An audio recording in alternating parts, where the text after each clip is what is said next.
Good afternoon students, welcome to SRS IAS and law academy. आज की जो हमारी क्लास होगी इसमें हम जो है यूनियन एग्जेक्टिव और जो स्टेट एग्जेक्टिव जो है इन दोनों को स्टार्ट करने जा रहे हैं। बेसिकली यूनियन एग्जेक्टिव जो है और स्टेट एग्जेक्टिव जो है ये दोनों जो होती हैं एक दूसरे के पैरेलल ही करनी चाहिए। जैसे जो हमारी जो क्लासेस जो चलेंगी उसमें मैं आपको प्रेसिडेंट और वाइस प्रेसिडेंट जो है वो एक साथ करवाऊंगा, प्रेसिडेंट और गवर्नर जो है वो आपको एक साथ करवाया जाएगा।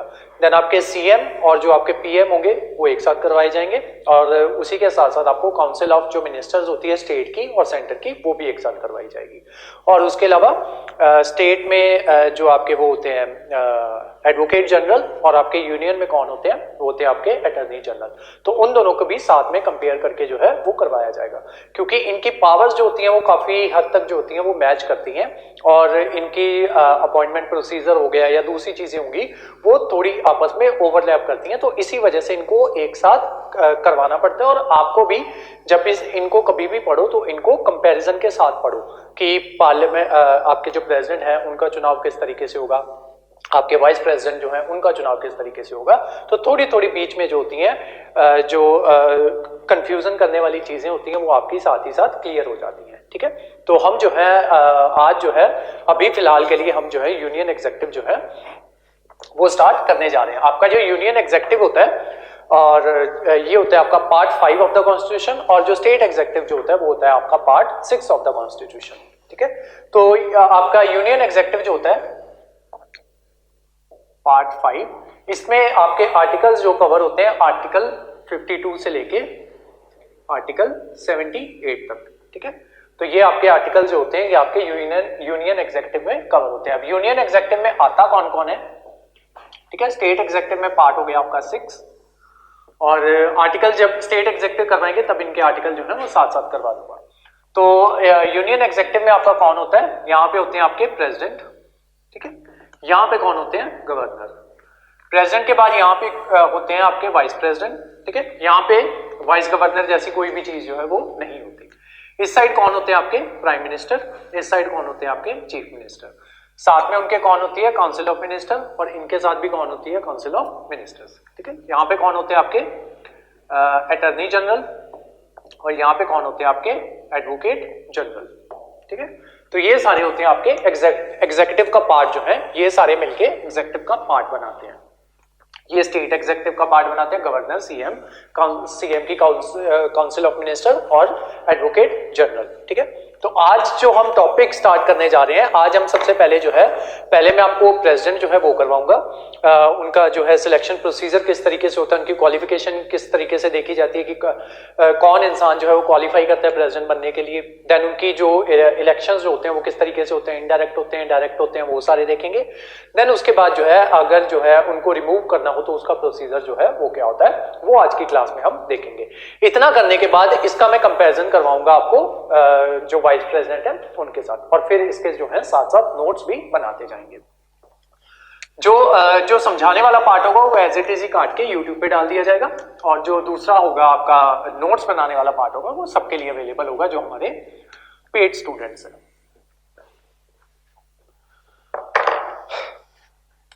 तो टॉपिक है हमारा आज का प्रेसिडेंट। ठीक है, तो प्रेसिडेंट जो है हमारा जो आर्टिकल 52 जो है वो ये कहता है कि there shall be a president of India, कि आर्टिकल जो हमारा 52 है वो ये कहता है कि इंडिया में जो है एक प्रेसिडेंट होंगे। ठीक है, तो प्रेसिडेंट होने की बात कहां पे हो रही है? आपके आर्टिकल 52 में, the first article of part 5 और the first article of union executive. ठीक है, तो उसमें ये बात कही गई है कि एक प्रेसिडेंट जो है वो होंगे। ठीक है, किसके? भारत के, और उन्हें जो है पहला first citizen of the nation जो है वो माना जाएगा। नेक्स्ट है आपका आर्टिकल 53। आर्टिकल 53 क्या बात करता है? It confers the adjective power of the union in the president, कि यूनियन की जितनी भी एग्जेक्टिव पावर जो होगी, ये देखो हम यूनियन एग्जेक्टिव कर रहे हैं ना, तो यूनियन की जितनी भी एग्जेक्टिव पावर जो होंगी वो प्रेसिडेंट के पास होंगी। ठीक है, प्रेसिडेंट के पास होंगी और प्रेसिडेंट जो है उन पावर्स का इस्तेमाल कर सकते हैं खुद से या फिर किसी इंसान को कह सकते हैं, अपनी जगह पे किसी को अपॉइंट कर सकते हैं कि वो इन पावर्स का इस्तेमाल जो है वो कर सके। अब एग्जेक्टिव पावर्स जो है वो क्या होती हैं? एग्जेक्टिव पावर्स का मतलब ये होता है कि हर तरीके का एग्जेक्टिव फैसला, ठीक है, वो किसके नाम पे लिया जाएगा? प्रेसिडेंट के नाम पे लिया जाएगा। जैसे मान लो हमारी जो जंग होती है, ठीक है, तो वो जंग जब हमारी होती है तो वो ऐसा नहीं होता कि किसी के भी अगेंस्ट जो है वो जो लड़ाई जो है वो शुरू कर दी जाए। लड़ाई जब भी शुरू होती है हमारी किसी भी कंट्री के साथ वॉर स्टार्ट होती है तो वो प्रेसिडेंट के नाम से होती है, ठीक है। तो जब उसके ऊपर जब डॉक्यूमेंट वगैरह बनते हैं तो उसमें स्पेशली लिखा जाता है कि जो प्रेसिडेंट जो है और जो हमारी वॉर जो होती है वो स्टार्ट करने वाले भी प्रेसिडेंट के नाम पे ही स्टार्ट होती है, भले ही प्रेसिडेंट को इस चीज का पता हो ना हो, ठीक है, लेकिन वॉर जो स्टार्ट होगी वो प्रेसिडेंट के नाम पे ही होगी। उसके अलावा प्रेसिडेंट जो है वो अपनी मर्जी से कोई भी काम जो है वो नहीं करते। उनको किसी भी काम को करने के लिए उनको काउंसिल ऑफ मिनिस्टर की एडवाइस जो है वो चाहिए होती है, या फिर इसको दूसरे तरीके से लेके जाएं कि जो भी काउंसिल ऑफ मिनिस्टर उनको करने को कहेगी, ठीक है, वो उनकी एडवाइस के ऊपर प्रेसिडेंट को जो है वो काम जो है वो करना होता है, ठीक है। प्रेसिडेंट की बहुत कम चीजें जो होती हैं या बहुत कम ऐसी प्रोविजंस होती हैं या बहुत कम ऐसे मसले होते हैं जहां पे प्रेसिडेंट जो होते हैं वो अपनी जो है कॉन्शियस जो है या अपनी डिस्क्रिशन जो है उसके ऊपर जो है वो फैसला ले सके। Generally most of the decision जो वो लेते हैं वो काउंसिल ऑफ मिनिस्टर के कहने के ऊपर ही लिए जाते हैं, ठीक है। और काउंसिल ऑफ मिनिस्टर को आगे हेड कौन करता है, वो करता है आपका पीएम, ठीक है। ये चीज जो थी ये मैंने थोड़ी सी आपको समझाई थी एक बार पहले भी, जब मैंने ऐसे करके कैबिनेट बनाई थी, बीच में दिल बनाया था, दिल में फिर ऐसे तीर मार के बताया था कि अगर प्रेसिडेंट मर जाए तो सारी कैबिनेट काउंसिल ऑफ मिनिस्टर जो है वो खत्म हो जाती है, ठीक है। काउंसिल ऑफ मिनिस्टर के ऊपर मैंने ये बनाया था आपका कैबिनेट के ऊपर काउंसिल ऑफ मिनिस्टर्स बनाया था, फिर मैंने आपको बताया था कि स्टेट मिनिस्टर्स बनाए थे, स्टेट डिपार्टमेंट्स होते हैं, ठीक है। तो ये जो है ये अब जब काउंसिल ऑफ मिनिस्टर करेंगे ये तब भी आपको समझाऊंगा, ठीक है। तो इतना समझ लो कि काउंसिल ऑफ मिनिस्टर का हेड कौन होते हैं, वो पीएम होते हैं, ठीक है। अगर पीएम की डेथ हो जाए या पीएम जो है अपनी गद्दी जो है वो छोड़ दें तो सारी की सारी काउंसिल ऑफ मिनिस्टर वो भी खत्म हो जाएगी, ठीक है। तो जो पीएम कहेंगे वो काउंसिल ऑफ मिनिस्टर करेगी, जो काउंसिल ऑफ मिनिस्टर करेगी वो कहेगी वो प्रेसिडेंट को करना होगा, ठीक है। तो ये हो गया आपका आर्टिकल 53 की। आर्टिकल 53 क्या कहता है कि प्रेसिडेंट जो है उनके पास एग्जीक्यूटिव पावर्स जो है वो होंगी, ठीक है। उसके बाद आपका आता है आर्टिकल 54। अब यहां से आपके इंपॉर्टेंट आर्टिकल्स जो है, इंपॉर्टेंट आर्टिकल्स नहीं, इंपॉर्टेंट टॉपिक्स जो है वो स्टार्ट हो जाते हैं, ठीक है। एज इट इज डायरेक्ट बहुत कम पूछती है पीपीएससी यूपीएससी की आर्टिकल 52 क्या कहता है, 53 क्या कहता है, 54 क्या कहता है। बस आपको मेजर अंडरस्टैंडिंग जो है वो होनी चाहिए कि आर्टिकल 50 के आसपास जो बात हो रही है ना वो प्रेसिडेंट की बात हो रही है, ठीक है। देन उसके बाद जो आगे वाले आर्टिकल्स हैं उसमें अटॉर्नी जनरल जैसे ये आपके 70 के आसपास वाले आर्टिकल्स आएंगे, 72 आएंगे, वहां पे आपके ये जो अटॉर्नी जनरल जो है उनकी बातें जो है वो होनी स्टार्ट हो जाएंगी, ठीक है। तो फिलहाल बस आपको इतना मोटा मोटा पता होना चाहिए कि कौन सा आर्टिकल जो है, कौन सा आर्टिकल का जो नंबर जो है आसपास वाले वो कौन सी जो हमारी कॉन्स्टिट्यूशनल बॉडी जो है या कॉन्स्टिट्यूशनल आपकी हाँ बॉडीज ही होगी उनके आसपास जो है वो घूमते हैं, ठीक है। तो आर्टिकल 54 अब क्या कहता है, आर्टिकल 54 जो है इलेक्शन ऑफ प्रेसिडेंट की बात करता है, इलेक्शन ऑफ प्रेसिडेंट। जो आर्टिकल 52 तो जो था वो ये कह रहा था कि भारत जो है, भारत देश जो है उसका एक प्रेसिडेंट होगा। अब उस प्रेसिडेंट को इलेक्ट करने के लिए उसके इलेक्शंस भी तो करवाने पड़ेंगे ना। तो आर्टिकल 54 जो होता है वो आपका बात करता है इलेक्शंस ऑफ प्रेसिडेंट की, ठीक है। तो इलेक्शंस ऑफ प्रेसिडेंट जो प्रेसिडेंट के इलेक्शन होते हैं वो किस तरीके से होते हैं वो सारा है आपका आर्टिकल 54, ठीक है। तो अब इसको समझो कि इलेक्शंस जो होते हैं वो किस तरीके से होते हैं। प्रेसिडेंट के जो इलेक्शंस होते हैं ना, प्रेसिडेंट को नॉर्मल लोगों के द्वारा नहीं चुना जाता, ठीक है। मतलब जब भी किसी इंसान को नॉर्मल लोगों के द्वारा यानी कि हम लोगों के द्वारा, भारत के जो नागरिक हैं उनके द्वारा चुना जाएगा तो उस चीज को डायरेक्ट इलेक्शन कहा जाएगा, डायरेक्ट इलेक्शन। जैसे आपके जो एमएलए जो होते हैं उनको डायरेक्टली इलेक्ट किया जाता है, ठीक है, स्टेट्स में, और आपके एमपीज जो होते हैं उनको भी डायरेक्ट इलेक्ट किया जाता है। एमपीज कौन से, आपके लोकसभा वाले, ठीक है। लेकिन जो राज्यसभा वाले होते हैं उनको डायरेक्टली इलेक्ट नहीं किया जाता। जब पार्लियामेंट करेंगे तब वो बताऊंगा, ठीक है, कि कैसे जो है उनको इलेक्ट किया जाता है। वैसे मैं ऑलरेडी आपको एक बार जो है पुरानी क्लासेस में बता चुका हूं कि किस तरीके से उनको इनडायरेक्टली एमएलए के द्वारा जो है राज्यसभा के जो एमपीज जो होते हैं उनको इलेक्ट किया जाता है, ठीक है। लेकिन फिलहाल हम रहते हैं यहाँ पे अपने प्रेसिडेंट के ऊपर। तो प्रेसिडेंट को इलेक्ट करने के लिए कौन कौन लोग जो होते हैं या कौन कौन सी जो बॉडीज जो होती हैं वो पार्ट जो है वो लेती हैं। सबसे पहले 54 किसकी बात कर रहा था, इलेक्शन ऑफ प्रेसिडेंट की। अब इनके इलेक्शन जो है वो कौन कंडक्ट करवाता है, इलेक्शन कमीशन ऑफ इंडिया, ठीक है, ECI, election commission of India जो है वो इनके इलेक्शंस जो है वो कंडक्ट करवाता है। अब इनके इलेक्शंस में क्या होता है, इनका एक इलेक्टोरल कॉलेज होता है या कॉलेज भी कह देते हैं, ठीक है। एक उनका इलेक्टोरल कॉलेज होता है या कॉलेज होता है, ठीक है। उसमें कौन कौन आते हैं, ठीक है। तो ये हो गई आपकी लोकसभा, ये होगी आपकी राज्यसभा, ठीक है। देन ये होगी आपकी स्टेट लेजिस्लेटिव असेंबली, जैसे पंजाब की है, ठीक है, उसमें आई थिंक 117 या 113 सीटें हैं, ठीक है। देन ये हो गई आपकी स्टेट लेजिस्लेटिव काउंसिल, ठीक है, जो पंजाब में एग्जिस्ट नहीं करती, लेकिन कुछ स्टेट्स जो हैं ऐसी हैं, अभी फिलहाल आई थिंक 5 स्टेट्स जो हैं वो ऐसी हैं जहां पे बाइकैमरलिज्म जो है वो चलता है, तो वहां पे स्टेट में भी 2 हाउसेज होते हैं, ठीक है। अब लोकसभा जो होती है उसमें आपके कितने मेंबर होते हैं? 545, ठीक है। पहले क्या होता था, इसमें 2 मेंबर्स जो होते थे इनको प्रेसिडेंट जो है वो नॉमिनेट किया करते थे, ठीक है। जब मैंने राज्यसभा आपको थोड़ा सा इसके बारे में बताया था, तब मैंने आपको यहां पे बताया था कि यहां पे 12 मेंबर्स जो होते हैं वो किनके द्वारा चुने जाते हैं? प्रेसिडेंट के द्वारा, ठीक है। तो इसमें टोटल कितने क्या है आपके मेंबर्स होते हैं? 245, ठीक है, इसमें 545, तो इसमें 543 जो है ये डायरेक्टली इलेक्टेड होते हैं, और ये जो होते हैं 2 होते हैं ये नॉमिनेट किए जाते हैं प्रेसिडेंट के, अगर जो है एंग्लो इंडियन कम्युनिटी से अगर वो जो है इनएडिक्वेटली रिप्रेजेंटेड हो, ठीक है। नेक्स्ट आते हैं आपके राज्यसभा में, यहां पे आपके 233 मेंबर्स जो होते हैं वो क्या कहते हैं? इलेक्ट होके आते हैं, और ये जो 12 जो होते हैं इनको प्रेसिडेंट नॉमिनेट करते हैं, ठीक है। आपकी जो स्टेट लेजिस्लेटिव असेंबली होती है ये 60 से लेके 500 तक जो है मिनिमम, इसके 60 एमएलए जो होते हैं वो स्टेट लेजिस्लेटिव असेंबली में चाहिए ही होते हैं, ठीक है। जैसे आपकी छोटी स्टेट्स आ गई, जैसे सिक्किम वगैरह आ गई, ठीक है, तो वहां पे जो होता है प्रोविजन ये है कि एटलीस्ट 60 मेंबर जो होते हैं वो चाहिए ही होते हैं, ठीक है। अदरवाइज अगर कहीं पे 60 जो है वो ना बन पाए तो उनको जो है स्पेशल परमिशन जो है वो लेनी पड़ती है, वो 60 से कम एमएलए में भी अपना काम जो है वो चला लेते हैं, ठीक है। और मैक्सिमम कितने जा सकते हैं? 500, ठीक है, 500 से ज्यादा जो है वो नहीं जा सकते। और यहां पे अगर किसी स्टेट में एंग्लो इंडियन कम्युनिटी जो है वो इनएडिक्वेटली रिप्रेजेंटेड हो रही हो, तो वहां पे एक मेंबर जो है वो प्रेसिडेंट गवर्नर जो है वो उसको जो है वो कर सकते हैं, आपके क्या कहते हैं, नॉमिनेट जो है वो किया जा सकता है, ठीक है। देन आपके स्टेट लेजिस्लेटिव काउंसिल्स आते हैं, ठीक है। यहां पे कितने मेंबर चाहिए होते हैं आपके? 40 से लेके 1/3 ऑफ आपका स्टेट लेजिस्लेटिव असेंबली, ठीक है। मतलब मिनिमम अगर कोई स्टेट लेजिस्लेटिव काउंसिल जो है वो बनती है तो उसमें मिनिमम 40 एमएलए जो है वो चाहिए ही होंगे। यहाँ पे एमएलए होते हैं, यहाँ पे आपके एमपीज होते हैं, ठीक है। तो एटलीस्ट 40 एमएलए तो चाहिए ही चाहिए। अब मैक्सिमम कितने जा सकते हैं? मैक्सिमम जा सकते हैं जितनी उस स्टेट की स्टेट लेजिस्लेटिव असेंबली की जितनी सीटें हैं उसका 1/3, ठीक है। मान लो 600 तो बन नहीं सकती, 300 है मान लो, ठीक है। किसी स्टेट में 300 एमएलए है, ठीक है। अब उसमें एमएलसीज जो है वो कितने होंगे? मेंबर ऑफ लेजिस्लेटिव काउंसिल, वो कितने होंगे? 300 इंटू 1/3, ठीक है। तो कितने मैक्सिमम जो है कितने जा सकते हैं इसके मेंबर? अगर 300 इसकी स्टेट लेजिस्लेटिव असेंबली में एमएलए हैं तो मैक्सिमम एमएलसीज जो है वो कितने जा सकते हैं? 100, ठीक है।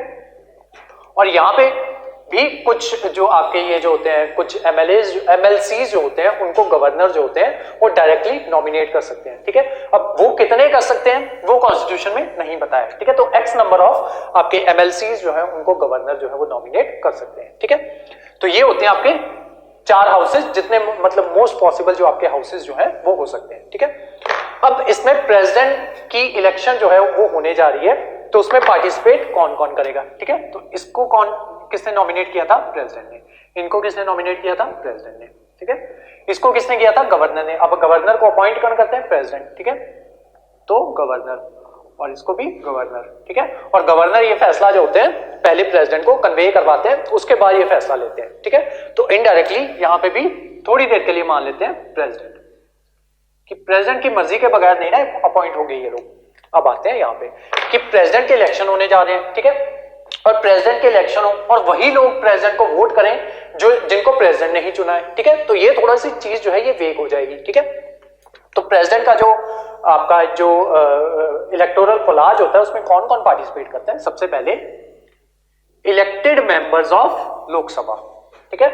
Then plus elected members of Rajya Sabha, then elected members of state legislative assembly, ठीक है। और बस स्टेट लेजिस्लेटिव काउंसिल की जो एमएलए जो होते हैं वो इसमें पार्टिसिपेट नहीं करते। उसके पीछे रीजन क्या है कि पूरी इंडिया में मान लो 28 स्टेट्स हैं, ठीक है। और 28 में से सिर्फ 5 या 6 स्टेट्स जो हैं वो ऐसी हैं जहां पे दोनों हाउसेज हैं, ठीक है। अगर इनको भी वो हक दे दिया जाए कि इनके स्टेट, इन्हीं 5 या 6 स्टेट्स के अगर एमएलसीज को हक दे दिया जाए, मेंबर ऑफ लेजिस्लेटिव काउंसिल, किसके, स्टेट लेजिस्लेटिव काउंसिल के, ठीक है, इनको भी हक दे दिया जाए कि ये भी प्रेजेंट जो है उनके इलेक्शंस में पार्टिसिपेट करें, तो वो जो पर्टिकुलर स्टेट्स होंगी जैसे यूपी होगी, ठीक है, जिनकी पॉपुलेशन ज्यादा है या जहां पे बाइकैमरलिज्म जो है वो चलता है, ठीक है, तो वहां पे क्या हो जाएगा कि उनके पास जो है वो ज्यादा पावर आ जाएगी, ठीक है, जिस वजह से क्या होगा, डिस्क्रिमिनेशन हो जाएगी बाकी स्टेट्स के साथ। तो इस वजह से ये जो एमएलसीज जो होते हैं या स्टेट लेजिस्लेटिव काउंसिल जो होती हैं, इनको ये जो है ये इनको पार्टिसिपेट नहीं करने दिया जाता प्रेसिडेंट के इलेक्शंस में, ठीक है। तो कौन कौन पार्टिसिपेट करता है, elected MPs of Lok Sabha and Rajya Sabha plus elected MLAs of state legislative assemblies, ठीक है, स्टेट। तो ये सारे जो है ये मिलके प्रेसिडेंट का कोलाज जो है वो बनाते हैं, ठीक है। तो इतना समझ में आ गया कि प्रेसिडेंट का जब इलेक्शन होगी तो उसमें वोट जो है वो कौन कौन डालेंगे, ठीक है। तो वोट कौन कौन डालेंगे, elected MPs of Lok Sabha and Rajya Sabha and elected MLAs of state legislative assembly, ठीक है। उसके अलावा ये तो होगी बात स्टेट्स की। अब यूटी जो होती है ना, हमारी 2 यूटीज जो है, फिलहाल अभी जम्मू का जो है वो क्लियर नहीं है, 2 यूटीज जो है वो ऐसी हैं जिनके जो एमएलएज जो है, मतलब जहां पे जो स्टेट लेजिस्लेटिव असेंबली जो है वो बनी हुई है, मतलब उनकी लेजिस्लेटिव असेंबली जो है वो बनी हुई है, ठीक है। तो यूटी की अपनी लेजिस्लेटिव असेंबली बनी हुई है। कौन 2 यूटीज ऐसी हैं, एक है आपकी दिल्ली, दूसरी है आपकी पुडुचेरी, ठीक है। जेएंडके की भी बनेगी, लेकिन फिलहाल अभी उसके ऊपर जो है वो चीज जो है वो क्लियर नहीं है। जब बन जाएगी तो उसको जो है उसको भी हम इंक्लूड कर लेंगे। लेकिन इन दोनों को की जो आपके एमएलएज जो हैं इनके अंदर, क्योंकि इनकी भी अपनी लेजिस्लेटिव असेंबली है, तो जो इनके एमएलएज जो होते हैं वो भी पार्टिसिपेट करते हैं प्रेसिडेंट के इलेक्शन में। कौन से, जिनको इलेक्ट किया गया हो। इलेक्टेड एमपीज वो एमपीज या इलेक्टेड एमएलएज वो एमएलएज होते हैं जिनको लोगों के द्वारा चुना जाता है, ठीक है। नॉमिनेटेड वो होते हैं जिनको नॉमिनेट कर दिया जाता है, ठीक है, वो इलेक्शन में पार्टिसिपेट नहीं करते, उनको प्रेसिडेंट के द्वारा नॉमिनेट कर दिया जाता है। क्यों, या तो वो जो है पॉपुलेशन जो है उनकी, उनको रिप्रेजेंट कर रहे हो अगर एंग्लो इंडियन कम्युनिटी से हो, या फिर यहाँ पे जो है अगर वो जो है अपने किसी भी फील्ड में, आर्ट की फील्ड हो गई या किसी भी दूसरी फील्ड में जो है उन्होंने बहुत अच्छा काम किया हो, ठीक है, तो उनको सम्मानित करने के लिए उन्हें जो है एमपी जो है वो बना दिया जाता है, ठीक है। तो यहां पे जो इलेक्टेड होते हैं उन्हीं को दिल्ली और पुडुचेरी जो है उस, ये क्योंकि दोनों यूटीज जो है, तो यहां पे plus elected MLAs of UT of Delhi and Puducherry, ठीक है। तो ये भी जो होते हैं आपके इसमें पार्टिसिपेट करते हैं। और ये चीज जो है ये कब ऐड की गई थी, ये 70th constitutional amendment act, 70th constitutional amendment act 1992, ठीक है, इसके थ्रू जो है इसको, इस चीज को ऐड किया गया था। अब जब जम्मू को ऐड करेंगे तो दोबारा से कॉन्स्टिट्यूशनल अमेंडमेंट एक्ट जो है वो लाया जाएगा, ठीक है। तो वो जब वो आएगा तो उसको भी हम इसमें इंक्लूड कर लेंगे, ठीक है। अभी फिलहाल यहाँ पे थोड़ी सी जगह छोड़ देना, 1-2 लाइंस जब इसके नोट्स बनाओगे 1-2 लाइन जो है वो छोड़ देना, क्योंकि जम्मू वाली चीज जो है वो जैसे ही न्यूज में आएगी हम उसको ऐड करेंगे, ठीक है। तो जैसे न्यूज में आएगी आपने बस अपने नोट्स में उस चीज को ऐड कर लेना है। कौन सी कॉन्स्टिट्यूशनल अमेंडमेंट एक्ट के थ्रू आएगा उसको भी नोट कर लेना है आपने, ठीक है। तो अब कौन कौन पार्टिसिपेट कर रहे हैं, elected MPs of Lok Sabha and Rajya Sabha, elected MLAs of state legislative assembly, elected MLAs of UT of Delhi and Puducherry, ठीक है। और ये किसके थ्रू ऐड किया गया था, 70th कॉन्स्टिट्यूशनल अमेंडमेंट एक्ट 1992 के तहत, ठीक है। तो ये सारे क्या बनाएंगे, अब कोलाज बनाएंगे आपका प्रेसिडेंट का, ठीक है। यानी कि ये सारे लोग जो है अब प्रेसिडेंट के इलेक्शन में पार्टिसिपेट करेंगे। अब चलते हैं आगे। अब कोलाज बन गया हमारा। अब जो है ये लोग जो है ये वोट डालेंगे, ठीक है। अब यहाँ पे 2 फॉर्मूलाज जो है वो आपके दिए जाते हैं बुक्स में, एनसीईआरटीज में भी दिए होंगे, तो उन फॉर्मूलाज जो है उनको समझ लो। यूपीएससी जो है वो 1990s के आसपास जो है ये फॉर्मूला जो है ये आपसे पूछ लेती थी, अभी वो फॉर्मूला जो है वो नहीं पूछती, ठीक है। लेकिन क्योंकि इंपॉर्टेंट है, आपको पता होना चाहिए, आइडिया होना चाहिए फॉर्मूला का, ठीक है। तो फॉर्मूला क्या है, अब इनके जो है हर एक जो एमपी होगा या हर एक एमएलए होगा, इनकी वोट की एक वैल्यू जो है वो निकाली जाएगी, ठीक है। सबसे पहले वोट वैल्यू निकालते हैं एमएलए की, वोट वैल्यू ऑफ एमएलए। यानी कि एक एमएलए जो है उसके वोट की वैल्यू जो है वो कितनी होगी, ठीक है। तो वो कितनी होती है, total population of the state, population of the state according to 1971 census, ठीक है। 1971 के सेंसस के अकॉर्डिंग जितनी उस स्टेट की पॉपुलेशन है, ठीक है, उसको डिवाइड किया जाएगा टोटल नंबर ऑफ एमएलए से, टोटल नंबर ऑफ एमएलए, ठीक है, इनटू 1/1000, ठीक है। 1/1000 जो है वो इसको इक्वेट करने के लिए वो इसलिए किया जाता है क्योंकि ये नंबर जो होता है वो काफी ज्यादा बड़ा बन जाता है, इस वजह से उसको छोटा करने के लिए या इनकी वोट वैल्यू जो है उसको एमपी की वोट वैल्यू के पास लाने के लिए उस वजह से इसको 1/1000 से डिवाइड किया जाता है, ठीक है। अब क्या चीज होगी, मान लो पंजाब की कितनी पॉपुलेशन है, हाइपोथेटिकली मान के चलते हैं पंजाब की पॉपुलेशन है 1 करोड़, ठीक है, 1 करोड़, ठीक है। अब टोटल नंबर ऑफ एमएलए जो है वो पंजाब में कितने होते हैं, या तो 117 होते हैं या 113 होते हैं, ठीक है। तो उससे उसको डिवाइड कर दिया जाएगा 113 से, अब इनटू 1/1000, ठीक है। तो वो एक एमएलए की जो वोट होगी उसकी वैल्यू जो है वो निकल जाएगी, ठीक है। उसी तरीके से 113 की जितनी भी वोट वैल्यू आएगी उसको 113 से मल्टीप्लाई कर देंगे, ठीक है। वो पंजाब के जितने भी एमएलए होंगे उनकी वोट वैल्यू जो है वो हमें पता चल जाएगी कि पंजाब की वोट वैल्यू जो है वो कितनी है। अब एक और चीज यहां पे समझने वाली है आपके लिए कि जो पॉपुलेशन होगी वो स्टेट जो है वेरी करेगी, ठीक है। किसी स्टेट की पॉपुलेशन जो है कितनी होगी, किसी की कितनी होगी, जैसे यूपी हो गया, ठीक है, तो उनकी पॉपुलेशन क्योंकि ज्यादा है, ठीक है, तो ऊपर वाला नंबर जो है वो और बड़ा आएगा, ठीक है। और अकॉर्डिंगली उसके जो एमएलए होंगे वो जितने उसके एमएलए होंगे वो उतने आ जाएंगे, ठीक है। हाइपोथेटिकली मान के चलते हैं कि चलो 500 होंगे, ठीक है, पॉपुलेशन उसकी मान के चलते हैं 4 से 5 करोड़ होगी, ठीक है, हाइपोथेटिकली 5 करोड़ ही मान के चलते हैं, ठीक है, इंटू 1/1000, ठीक है। तो अब आप ये देखोगे कि ये जो वोट वैल्यू होती है एमएलए की ये वेरी करती है, ठीक है। यूपी के जो एमएलए जो होंगे उनकी vote value as compare to Punjab के एमएलए वो ज्यादा होगी, ठीक है।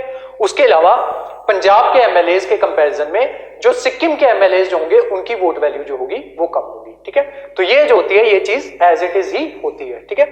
तो मतलब जो आपके एमएलए जो होते हैं उनकी वोट वैल्यू जो होती है वो वेरी करती है, ठीक है। अब आते हैं vote value of MPs, vote value of MPs. Vote value of MP क्या होती है, sum total of all the vote values of all the MLA, ठीक है, कि सारे एमएलए जो होते हैं उनकी वोट वैल्यू का टोटल कर लिया जाता है, ठीक है। मतलब पूरे देश में जितने भी एमएलए जो होंगे उनकी जितनी जितनी वोट वैल्यू आएगी उन सबको प्लस कर लिया जाएगा, देन उसको डिवाइड किया जाएगा vote value of all MPs, sorry all MLAs divided by total number of elected MPs, elected MPs, ठीक है। इलेक्टेड एमपीज कौन होंगे, 543 आपके वो बोले हो गए लोकसभा वाले प्लस 233 आपके हो गए राज्यसभा वाले, ठीक है। अब ये 543 ही नंबर है या 545 हुआ है ये डिपेंड करेगा उस टाइम पे, जिस टाइम पे प्रेसिडेंट के इलेक्शन जो कंडक्ट हो रहे हैं, क्या उस टाइम पे ये जो 2 मेंबर जो यहां पे मैंने बोले थे इनको नॉमिनेट किया गया था या इनको इलेक्ट ही करवा लिया गया था, ठीक है। क्योंकि नई सरकार जो आई है उनका ये कहना है कि अब इसकी जरूरत जो है वो नहीं है, ठीक है। तो इनको जो है किसी को भी नॉमिनेट अब जो है आपकी लोकसभा जो है उसमें किसी को भी नॉमिनेट जो है वो नहीं किया जाता। करंट सिचुएशन जो है वो ये चल रही है, ठीक है। फ्यूचर में कुछ और हो सकता है दोबारा से इनको जो है 2 बंदे जो है नॉमिनेट करना स्टार्ट कर दें, ठीक है। और आगे फ्यूचर में क्या हो सकता है फिर से ये इस चीज को हटा लें, ठीक है। तो ये जो है ये एज इट इज जो चीज जो है वो चली जाएगी, लेकिन आपको इतना ध्यान रखना है कि इलेक्टेड एमपीज ही आएंगे यहाँ पे, ठीक है। इलेक्टेड एमपीज का ही हम देखेंगे, ठीक है। वो कितना आता है वो ना तो आपसे पेपर में पूछा जाता है कि कितना आता है, ठीक है।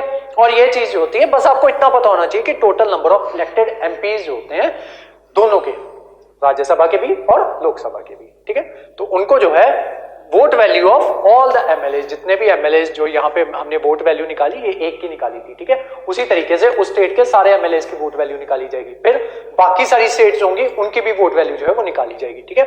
उसको सबको प्लस कर दिया जाएगा, then finally total number of आपका यहाँ पे कर लेना sum of vote value of all MLA then total number of elected MPs, ठीक है। तो उससे आपका डिवाइड कर दिया जाएगा, वो वोट वैल्यू किस चीज की आ जाएगी, वो एक एमपी की आ जाएगी, और ये वोट वैल्यू जो होगी हर एमपी की इक्वल होगी, ठीक है। हर एमपी की वोट वैल्यू जो होगी वो इक्वल होगी।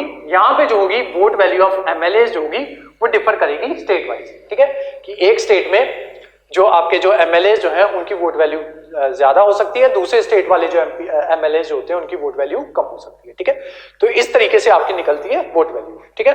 अब सबको जो है अपनी अपनी वोट वैल्यू जो है वो मिल गई। अब आते हैं कि प्रेसिडेंट के इलेक्शन जो होते हैं वो किस तरीके से होते हैं। जो नॉर्मल इलेक्शंस मैंने आपको बताए थे कि वो किस बेसिस पे होते हैं। अब जब नॉर्मल इलेक्शन आप देते हो ना तो आप, क्योंकि आप वोट डालते हो, ठीक है, तो आपकी वोट वैल्यू कितनी होती है, आपकी वोट वैल्यू होती है 1, ठीक है, एक वोट की एक वैल्यू, ठीक है। दूसरा इंसान गया, भले वो अंबानी हो कोई भी हो, उसकी वोट वैल्यू भी 1 होगी, ठीक है। दूसरा कोई रिक्शा चलाने वाला इंसान हो, उसकी भी वोट वैल्यू क्या होगी, 1 होगी, ठीक है। तो यहाँ पे सबकी वोट वैल्यू जो होती है वो इक्वल होती है, ठीक है, जब होते हैं आपके डायरेक्ट इलेक्शंस। लेकिन जब प्रेसिडेंट के इलेक्शंस होते हैं तो एमएलए की वोट वैल्यू अलग होती है और स्टेट वाइज एमएलए की वोट वैल्यू अलग होती है। देन आपके जो एमपीज जो होते हैं उनकी एमएलए के कंपैरिजन में वोट वैल्यू अलग होती है, ठीक है। तो ये सारी होगी आपकी वोट वैल्यू की कहानी। अब प्रेसिडेंट के इलेक्शंस जो है, इलेक्टोरल कॉलेज जो है वो आपको समझ में आ गया, वोटिंग जो है किस तरीके से वोट वैल्यू जो है वो निकाली जाएगी वो आपको क्लियर हो गया। अब देखते हैं कि प्रेसिडेंट के इलेक्शंस जो होते हैं वो किस तरीके से होते हैं, ठीक है। इसी के साथ मैं आपको ये समझाने जा रहा हूं कि जो नॉर्मल इलेक्शंस जो होते हैं वो किस तरीके से होते हैं, ठीक है। अब मान लो नॉर्मल इलेक्शंस में क्या होता है, नॉर्मल इलेक्शन उसमें क्या होता है, first past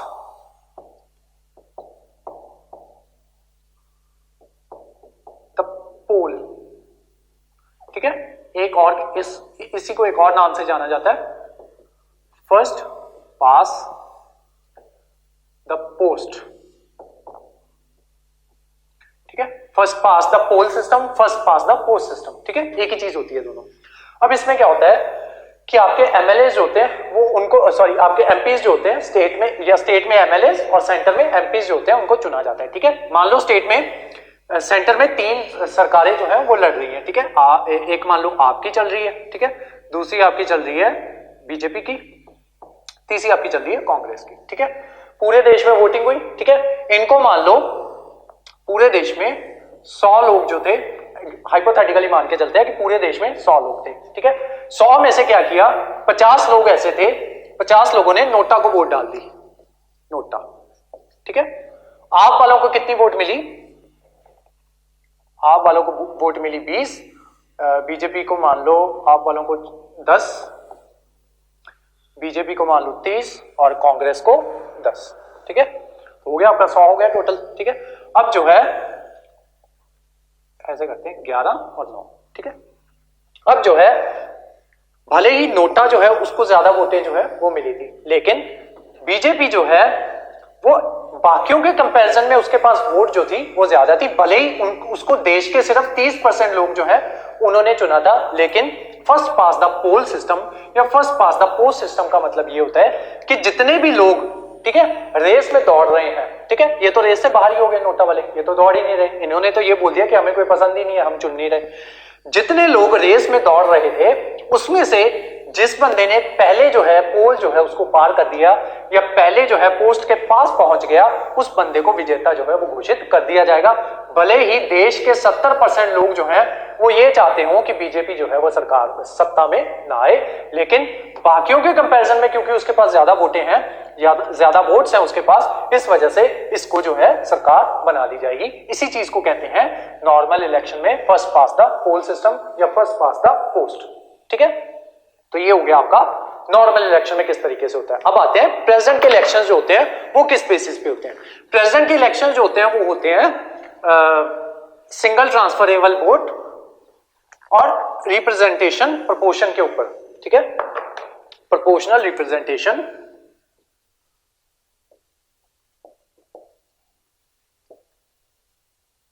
representation on the basis of single transferable vote, ठीक है, कि उनकी वोट जो है सिंगल ट्रांसफरेबल वोट के थ्रू जो है उन्हें चुना जाएगा और प्रोपोर्शनल रिप्रेजेंटेशन के थ्रू उनको जो है वो चुना जाएगा।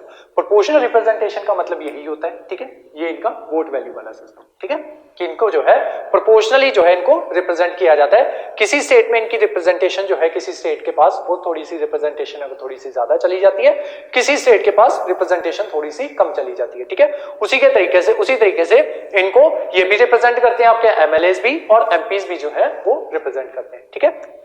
तो ये हो गए इनके प्रोपोर्शनल रिप्रेजेंटेशन। अब सिंगल ट्रांसफरेबल वोट जो होता है वो क्या चीज होती है उसको समझो।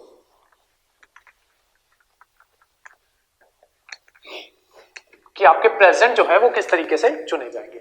उसके अलावा जब प्रेसिडेंट को चुनना होता है तो आप ऐसे नहीं हो सकता कि आप ऐसे ही प्रेसिडेंट बन जाओ। जब कोई इंसान जो है उसको प्रेसिडेंट के लिए नॉमिनेट होना होता है तो उसके लिए क्या चाहिए होता है कि जो आपके ये जो होते हैं उनके जो वोटर्स होते हैं, प्रेसिडेंट के वोटर्स कौन होंगे, इलेक्टेड एमएलएज और एमपीज, ठीक है। तो उनमें से जो है 50 वोटर्स जो है इसके प्रेसिडेंट के 50 वोटर जो हैं वो उनका नाम जो है वो रेकमेंड करें और उसके अलावा 50 लोग जो है वो सेकंड करें उसका नाम, उनका नाम कि हाँ इन इन इन ये जो पर्टिकुलर इंसान है इसे हम प्रेसिडेंट जो है वो बनाना चाहते हैं, ठीक है। तो 50 उनके जो होते हैं वो सपोर्टर होते हैं, ठीक है। 50 उनके प्रपोजर होते हैं, प्रपोजर, और 50 जो होते हैं वो उनके सपोर्टर होते हैं, ठीक है। तो टोटल 100 लोग।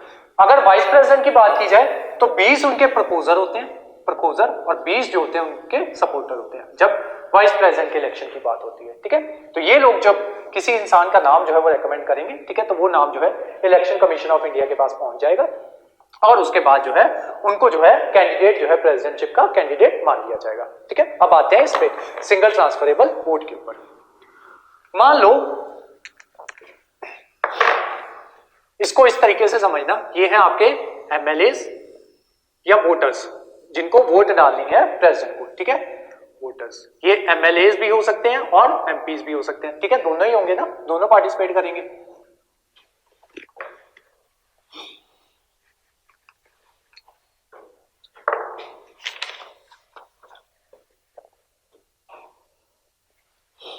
यहां पे आएंगी आपकी प्रेफरेंसेस, ठीक है, कि कौन सी प्रेफरेंस जो है किस कौन से वाले उसको दी जाएगी, ठीक है। आपकी जो प्रेफरेंसेस जो होती है ना वो डिफाइन वो इस चीज पे डिपेंड करती है कि कितने एमपी कितने लोग जो है प्रेसिडेंट के लिए अप्लाई कर रहे हैं, ठीक है, प्रेसिडेंट की पोस्ट के लिए, ठीक है, या कितने लोगों को जो है उनको जो है सपोर्ट जो है वो मिली हुई है, ठीक है। तो मान लो आज हम प्रेसिडेंट के इलेक्शन करवाने जा रहे हैं तो 3 लोग ऐसे थे, ठीक है, 3 लोगों के नाम जो है वो सजेस्ट किए गए, ठीक है, अलग अलग पार्टीज के द्वारा सजेस्ट किए गए या एक ही पार्टी में से 2 लोग आ गए, ठीक है। तो 3 लोग जो है वो कंटेस्ट प्रेसिडेंट के इलेक्शंस के लिए कंटेस्ट जो है वो करने जा रहे हैं, ठीक है। अब वोटर्स हम हाइपोथेटिकली मान लेते हैं कि 10 वोटर्स हैं, ठीक है, 1 2 3 4 5 6 7 8 9 10, ठीक है, 10 वोटर्स हैं। कितने लोग हैं कितने लोग जो है वो क्या कहते हैं प्रेसिडेंट के इलेक्शन के लिए खड़े हुए हैं, 3 लोग, ठीक है। तो जितने लोग प्रेसिडेंट के इलेक्शंस के लिए खड़े होंगे उतनी ही इनको जो है वो जो है वो मिलेगी, प्रेफरेंस मिलेगी कि ये अपनी प्रेफरेंस जो है वो डालें, ठीक है। तो इनके नाम रख लेते हैं कुछ ना कुछ। एक एमएलए एमपी का नाम हो गया अमन, नैन्सी, मेघा, जसप्रीत, लाबो, टपास, शगुफ्ता, पेनी, मिलन,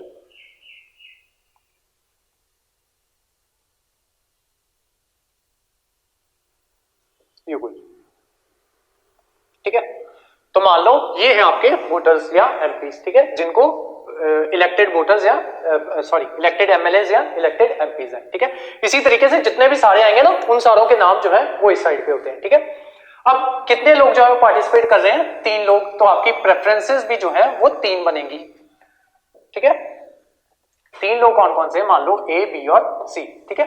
तो ये 3 लोग जो है ये प्रेजेंट के लिए इलेक्ट हो रहे हैं, ठीक है। तो मान लो इन्होंने क्या किया 1 2 और 3, इनको 3 प्रेफरेंसेस जो है वो दी जाएंगी, ठीक है।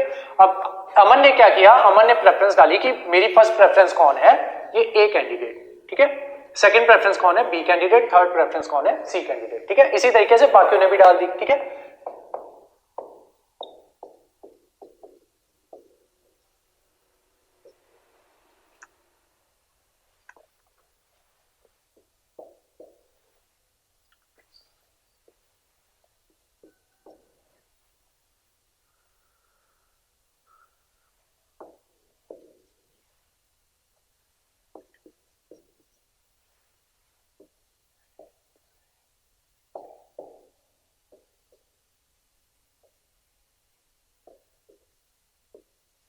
ठीक है। तो ये इन्होंने अपनी अपनी प्रेफरेंस डाल दी। अमन की फर्स्ट प्रेफरेंस क्या है? ए, सेकंड प्रेफरेंस है बी, थर्ड प्रेफरेंस है सी।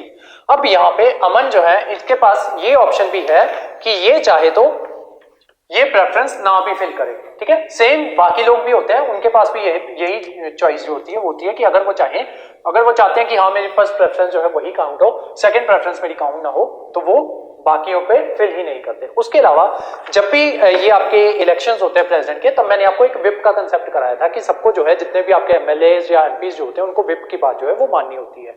लेकिन जब भी प्रेसिडेंट के इलेक्शंस होते हैं या वाइस प्रेसिडेंट के इलेक्शन होते हैं, तो जो एमएलएज या एमपीज जो होते हैं उनको कोई ऑब्लिगेशन जो है वो नहीं होती कि वो विप की बात जो है वो माने ही माने, ठीक है। तो यहाँ पे विप की बात जो है अगर वो चाहे तो नहीं भी मान सकते, ठीक है।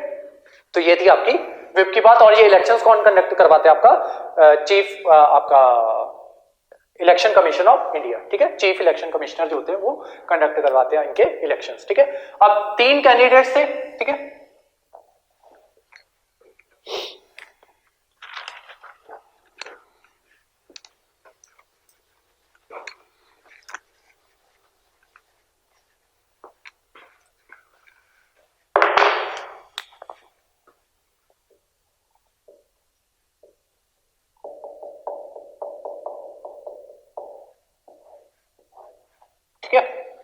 ये आपके 3 कैंडिडेट थे।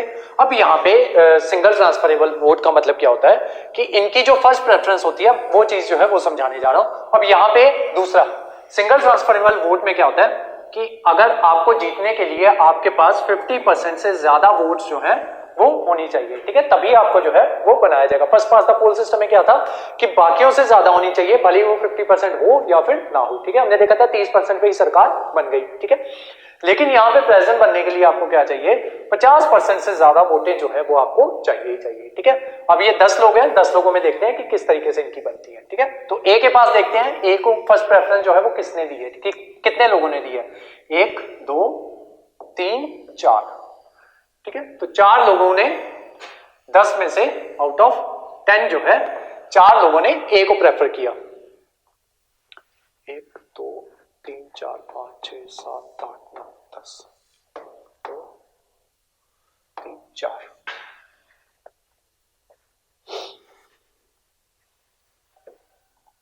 5 को करवा लेते हैं, ठीक है। 5 लोगों ने क्या किया? ए को अपनी फर्स्ट प्रेफरेंस दी, ठीक है। अब बी को देखते हैं कितने लोगों ने फर्स्ट प्रेफरेंस दी। बी को प्रेफरेंस दी 2 लोगों ने, ठीक है। तो बी के पास 2 वोट्स आई। सी को देखते हैं कितने लोगों ने प्रेफरेंस दी, 1 2 और 3, ठीक है। तो सी को 3 लोगों ने जो थी अपनी फर्स्ट प्रेफरेंस जो है वो दी, ठीक है। अब यहां पे क्या होगा? अब ये देखा जाएगा कि सबसे कम वोट्स जो है वो किसको मिली। सबसे कम वोट्स किसको मिली? बी को, ठीक है। मतलब बी तो गेम से बाहर हो गया। अब बी को फर्स्ट प्रेफरेंस किन लोगों ने दी थी? 2 लोगों ने, ठीक है, मेघा और जसप्रीत ने, ठीक है। अब इनकी सेकंड प्रेफरेंस जो है वो काउंट होगी, ठीक है। अब इनकी सेकंड प्रेफरेंस क्या थी? ए और सी, ठीक है। तो ए को एक और वोट मिल जाएगी और सी को एक और वोट मिल जाएगी, ठीक है। ए के पास कितनी वोट्स होगी? 6 वोट्स, ठीक है। और वो जो है 10 लोगों में वो जीत गया क्योंकि उसकी 6 आउट ऑफ 10 हो गया। तो उसके पास जो है 50% से ज्यादा वोट जो है उसको मिल गई, ठीक है। तो ऐसे जो है आपके प्रेसिडेंट जो है उनका चुनाव जो है वो होता है कि जिनकी फर्स्ट प्रेफरेंस जिसको सबसे कम वोटें जो है वो मिली है, उन लोगों ने, जिन लोगों ने उस कैंडिडेट को, इन दोनों ने किसको? बी को प्रेफरेंस दी थी अपनी फर्स्ट, ठीक है। तब इनकी जो सेकंड प्रेफरेंस जो होती है वो काउंट होती है, ठीक है। अगर यहां पे भी किसी वजह से ये 50% ना बनता तो फिर जो थर्ड प्रेफरेंस जो थी उसको काउंट होना था, ठीक है, उसको देखा जाता।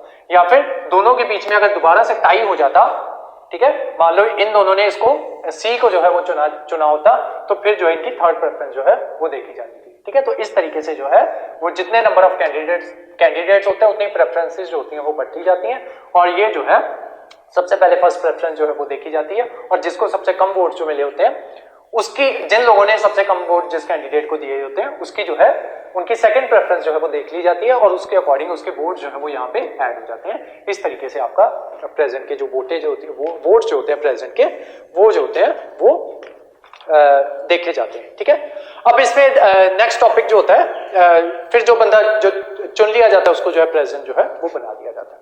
अब इनकी प्रेसिडेंट जो है इनको क्या कहते हैं, जो ओथ जो होती है प्रेसिडेंट की, ठीक है, वो कौन दिलवाता है। उसके अलावा एक चीज और, प्रेसिडेंट को नॉमिनेट करने वाला या प्रेसिडेंट को जब चुन के आ जाते हैं, ठीक है, तो उनको जो है क्या कहते हैं, उनकी सीट पे बिठाना या उनका जिसको कहा जाता है राज तिलक वगैरह करना, ठीक है, उसके लिए किसी भी इंसान को जो है कि प्रेसिडेंट जो है उनको जो है वो कौन करेगा, नॉमिनेट कौन करेगा या गद्दी पे कौन बिठाएगा, उसके बारे में हमारे कॉन्स्टिट्यूशन जो है उसमें कुछ भी नहीं लिखा है। जैसे जो हमारे ये होते हैं गवर्नर होते हैं, उनको नॉमिनेट कौन करते हैं, प्रेसिडेंट करते हैं। जितने भी हमारे ये होते हैं आईएएस ऑफिसर्स होते हैं, ठीक है, तो वो उनको जो है नॉमिनेट जो है वो किनके द्वारा किया जाता है, आपके प्रेसिडेंट के द्वारा। ठीक है, देन उसके अलावा जो काउंसिल ऑफ मिनिस्टर होती है उनको कौन चुनते हैं, प्रेसिडेंट चुनते हैं। ठीक है, आपके जो प्राइम मिनिस्टर होते हैं, फिर काउंसिल ऑफ मिनिस्टर्स जो होती है वो मिलकर प्रेसिडेंट जो होते हैं उनको चुनती है। ठीक है, फिर उन प्रेसिडेंट जो होती है उनकी जो है क्या कहते हैं,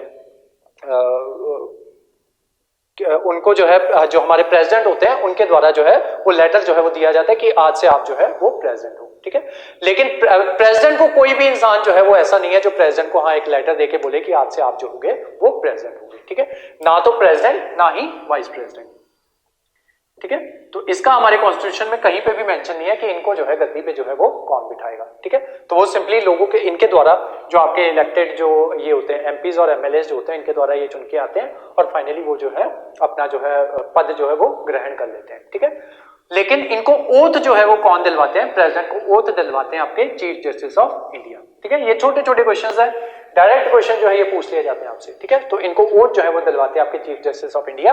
वाइस प्रेसिडेंट जो होते हैं उनको ओथ दिलवाई जाती है प्रेसिडेंट के द्वारा। ठीक है, तो ये जो होता है आपका ओथ जो होता है वो दिलवाया जाता है। उसके अलावा क्या कहते हैं आपकी क्या क्वालिफिकेशंस होती हैं वो देख लेते हैं। उसके अलावा इलेक्शन से रिलेटेड कुछ ना डिस्प्यूट्स जो है वो आपके इसके अंदर आते हैं 11th कॉन्स्टिट्यूशनल अमेंडमेंट एक्ट के अंदर। ये आपका एक्ट 19 कॉन्स्टिट्यूशनल अमेंडमेंट एक्ट जो है 1961 का। ठीक है, इसमें ये कहा गया है, तीन बातें जो है इसमें कही गई हैं। सबसे पहले कि अगर इलेक्टोरल कोलाज है, अगर उसमें वैकेंसी आ जाए, वैकेंसी किस तरीके से आ जाए, मान लो कि आपने एंटी डिफेक्शन लॉ जो है मैंने आपको पढ़ाया था। ठीक है, तो उसमें क्या हुआ कि 2-3 एमएलए या एमपीज जो था उनको निकाल दिया गया था। ठीक है, तो प्रेसिडेंट जो है चुने हुए प्रेसिडेंट या जो प्रेसिडेंट नहीं चुने हुए वो जाके ये नहीं कह सकते कि इन लोगों को एंटी डिफेक्शन लॉ के तहत जो है वो निकाल दिया गया था, इस वजह से मेरी सिलेक्शन जो है वो नहीं हो पाई, या फिर क्या कहते हैं जो दूसरे प्रेसिडेंट जो है उनको ज्यादा वोट्स मिल गए। क्यों? क्योंकि जो उनके वाले सिलेक्टेड कैंडिडेट्स थे जिन्होंने उनको वोट डाली है उनकी वजह से मेरे जो कैंडिडेट्स जो थे वो एंटी डिफेक्शन लॉ के तहत जो है उनको निकाल दिया गया और इस वजह से मेरे साथ जो है वो धोखाधड़ी हुई है। ऐसा जो है वो नहीं किया जा सकता। अगर किसी भी तरीके की वैकेंसी जो है एमपी की या एमएलए की, ठीक है, क्रिएट होती है तो उनका कोई भी इफेक्ट जो है वो नहीं होगा प्रेसिडेंट के इलेक्शंस के ऊपर। ठीक है, सेकंड बात, एसएलए अगर जो आपकी स्टेट लेजिस्लेटिव असेंबली जो है अगर वो डिसॉल्व हुई हो, ठीक है, मान लो किसी देश में किसी स्टेट में जो है आपका प्रेसिडेंट रूल जो है वो लगा हुआ हो, ठीक है, जब प्रेसिडेंट रूल लगता है तो आपकी स्टेट असेंबली जो होती है वो डिसॉल्व हो जाती है। ठीक है, मान लो पंजाब की स्टेट असेंबली जो है वो डिसॉल्व हुई है, इन बिटवीन क्या हुआ कि प्रेसिडेंट के इलेक्शंस आ गए। ठीक है, और स्टेट असेंबली जो है अगर वो डिसॉल्व है, इसका मतलब ये नहीं होगा कि पहले स्टेट असेंबली के 6 महीने के अंदर अंदर इलेक्शंस जो है वो कंडक्ट करवाए जाए, उसके बाद जो है आपके उनको बुलाया जाए, देन फिर उनकी वोटिंग जो है वो करवाई जाए, ऐसा नहीं होता है। अगर किसी स्टेट की जो स्टेट लेजिस्लेटिव असेंबली जो है अगर वो डिसॉल्व है तो वो जो स्टेट होगी उस साल के लिए या उस प्रेसिडेंटशिप के लिए उसके जो एमएलए जो होंगे उनको वो कर दिया जाएगा कि इस स्टेट को जो है अनरिप्रेजेंटेड उन इलेक्शंस के लिए अनरिप्रेजेंटेड जो है वो मान लिया जाएगा। ठीक है, प्रेसिडेंट के इलेक्शन जो है वो कंडक्ट हो गई होंगे। ठीक है, बिना इनके। नेक्स्ट है आपका, if election of president is declare void, अगर मान लो किसी प्रेसिडेंट जो है उनको चुन लिया गया, ठीक है, लेकिन बाद में ये पता चला अब इन कोई मान लो ए प्रेसिडेंट है, इनको चुन लिया गया, ठीक है, अब इन्होंने 1 साल तक के लिए ये प्रेसिडेंट रहे, लेकिन बाद में इन बिटवीन क्या पता चला, 1 साल के बाद क्या पता चला कि इनके जो इलेक्शन जो थे वो धोखाधड़ी के थ्रू करवाए गए थे। ठीक है, अब क्या होगा कि इस 1 साल में इन्होंने जो भी डिसीजंस लिए हैं प्रेसिडेंट ने, ठीक है, उनको वॉइड जो है वो घोषित नहीं किया जाएगा। ठीक है, अगर ये पता चलता है कि इनके इलेक्शन जो है वो धोखाधड़ी से करवाए गए थे या धोखे से करवाए गए थे, तब इनके इलेक्शन जो है उनको वॉइड जो है वो घोषित कर दिया जाएगा। अगले 6 महीने के अंदर दोबारा इलेक्शन होंगे, नए प्रेसिडेंट जो है उनको चुना जाएगा। लेकिन इन्होंने उस एक साल में क्या डिसीजंस लिए या जो भी डिसीजंस लिए वो डिसीजंस एज इट इज ही रहेंगे, ठीक है। जैसे प्रेसिडेंट जो होते हैं वो क्या करते हैं, आपके जो सम्मान वगैरह जो होते हैं वो देते हैं, जैसे आपके ये हो गए भारत रत्न जो है वो प्रेसिडेंट के द्वारा दिया जाता है। आपके जो दूसरे सम्मान जो होते हैं अभी मुझे उनके नाम ही याद आ रहे, पद्म भूषण, पद्म विभूषण, ठीक है, ये सारे जो होते हैं ये प्रेसिडेंट के द्वारा दिए जाते हैं। तो इसका मतलब ये नहीं है कि वो जो साल उन्होंने जितने भी लोगों को भारत रत्न दिया, ठीक है, अपनी ड्यूरेशन टेन्योर के दौरान, तो उनको उनसे भारत रत्न जो है वो ले लिया जाएगा। या कोई और डिसीजंस लिए उन्होंने प्रेसिडेंट ने, तो वो डिसीजंस जो है वो नल एंड वॉइड जो है वो नहीं घोषित किए जाएंगे। उनके जो इलेक्शंस जो है उनको नल एंड वॉइड जो है वो घोषित कर दिया जाएगा। और जब भी प्रेसिडेंट की सीट जो है वो वेकेंट होती है या एब्सेंट होते हैं प्रेसिडेंट, तो उनकी जगह जो होते हैं आपके वाइस प्रेसिडेंट जो होते हैं वो उनकी जगह पे आके थोड़ी देर के लिए, मतलब उतनी देर के लिए जितनी देर वो जो एब्सेंट है वो जो है उतनी देर के लिए आके बैठते हैं। और इन बिटवीन जो है प्रेसिडेंट के इलेक्शंस अगर दोबारा कंडक्ट करवाने होते हैं तो वो करवाए जाते हैं, ठीक है। वो भी आगे जो है वो भी एक टॉपिक है, वो भी आगे जाके मैं समझाऊंगा। लेकिन फिलहाल के लिए आप जो है इतना लिख लो। उससे पहले प्रेसिडेंट जो होते हैं उनकी कुछ क्वालिफिकेशन जो होती है वो होती है, उन क्वालिफिकेशन जो है उनको लिख लो, ठीक है, कि कौन कौन इंसान जो है प्रेसिडेंट बन सकता है, ठीक है। तो उसके लिए क्वालिफिकेशन क्या चाहिए, सबसे पहले वो जो होते हैं वो सिटीजन ऑफ इंडिया होने चाहिए, ठीक है। अब सिटीजन ऑफ इंडिया होने का मतलब ये नहीं है कि वो भारत में पैदा हुए हो, ठीक है। जब मैंने आपको सिटीजनशिप जो है वो करवाया था तब मैंने आपको वेरियस वेज बताए थे कि किस तरीके से आप भारत के सिटीजन जो है वो बन सकते हो, ठीक है। अब सिटीजन होना चाहिए इसका मतलब ये नहीं है कि उनका भारत में ही जन्म होना चाहिए। जो आपका यूएसए जो है वहां पे ये प्रोविजन है कि यूएसए का प्रेसिडेंट वही बन सकता है जिसका जन्म यूएसए में हुआ हो, ठीक है। तो सिटीजन ऑफ इंडिया होने चाहिए by any method, by any method, किसी भी मेथड के थ्रू आप सिटीजन ऑफ इंडिया बनो और उसके बाद जो है कंटेस्ट जो है इलेक्शंस कर सकते हो। सेकंड, आपकी एज जो है मोर देन 35 होनी चाहिए, ठीक है, एज आपकी 35 से ज्यादा होनी चाहिए। Same goes for your vice president, ठीक है, आप सिटीजन ऑफ इंडिया होने चाहिए बाय एनी मेथड, एज जो है वो आपकी 35 से ज्यादा होनी चाहिए, ठीक है। थर्ड, आप एलिजिबल होने चाहिए to become MP of Lok Sabha, ठीक है। यहां पे थोड़ा सा अलग है, यहां पे है आप एलिजिबल होने चाहिए to be MP of Rajya Sabha, ठीक है। यहां पे राज्यसभा है, यहां पे लोकसभा है। उसके अलावा आपको क्या करना होता है, आपको 15,000 का ड्राफ्ट जो है वो आरबीआई से बनवा के यहां पे देना होता है, ठीक है। सेम यहां पे 15,000 का ड्राफ्ट जो है आपको बनवा के देना होता है। पहले ये होता था ऑलमोस्ट 2,500 के आसपास जो है आपको ड्राफ्ट जो है वो बनवाना होता था, ठीक है। और लेकिन उसमें क्या होता था, फिर बहुत से लोग जो है वो आ जाते थे, ठीक है, जो नॉन सीरियस कैंडिडेट्स होते थे वो भी आ जाते थे, ठीक है। उसी वजह से एक प्रोविजन इन्होंने और डाली कि आपको आपका नाम सपोर्ट करने वाले आपके जो है 50 लोग जो है वो आपका नाम सपोर्ट करते हो और जो 50 लोग जो है वो आपका नाम सेकंड करते हो, ठीक है। 50 आपके प्रपोजर हो, आपका नाम प्रपोज करते हो, और 50 जो है वो सपोर्टर हो या सेकेंडर हो, ठीक है। सेम यहाँ पे क्या होता है, यहाँ पे 20 होते हैं, 20 आपके प्रपोजर्स और 20 आपके सेकेंडर्स, ठीक है। तो ये होता है आपका प्रेसिडेंट और वाइस प्रेसिडेंट की क्वालिफिकेशंस।